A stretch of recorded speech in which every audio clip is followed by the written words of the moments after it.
อ่าสวัสดีค่ะสวัสดีตอนแรงยังไปเฮ็ดงานลมแรงมากนะคะยางตัดลมแล้วก็ยางเร็วบ่ได้เพราะว่าถนนมันลื่นนะคะเด้อเนี่ยมันเป็นน้ำแข็งต้องระวังยางแบบระวัง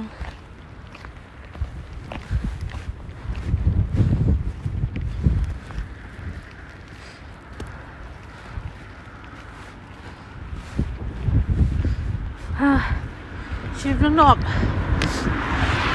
ลำบากตอนลำบากตอนหิมะตกนี่แหละยางไปเฮ็ดงานลมแรง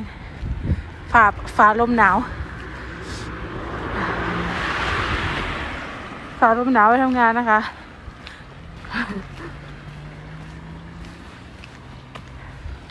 ไปคอยยางเด้อ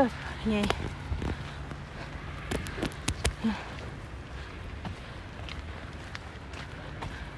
ฝ่าลมหนาวไปทำงาน5 โมง25 นาที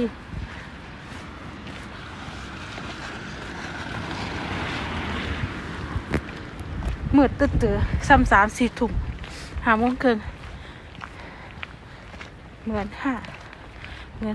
3-4 ทุ่มนะคะบรรยากาศแต่ว่า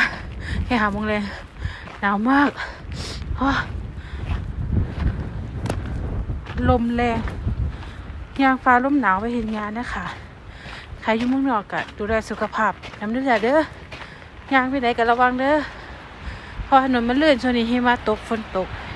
ทำให้ถนนลื่นนะคะเพราะว่าอยู่นี่บางคนแบบโอ้แค่มือล่มมันไม่ได้แค่มือล่มเพราะว่าที่นี่มันล่มแล้วขาหักแขนหักเลยนะคะ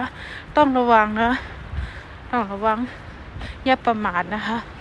เวลาลื่นคือลื่นแบบเหมือนเขายืนอยู่บนน้ำแข็งเห็นปะมันจะไม่แบบเหมือนน้ำแข็งใสบ้านเขาอ่ะมันคือมือเขาต้องใส่ไอ้ตะปูจับใส่จุดเนาะพี่เนี่ยก็ต้องหาซื้อเกิดแบบทันละบอกเป็นหนามโอ้ย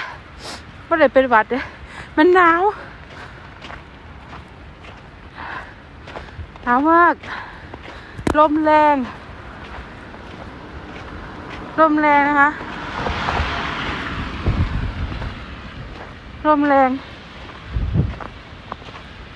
มากมันตื้อสองข้างทางนี้เสียงลมบ่เสียงลม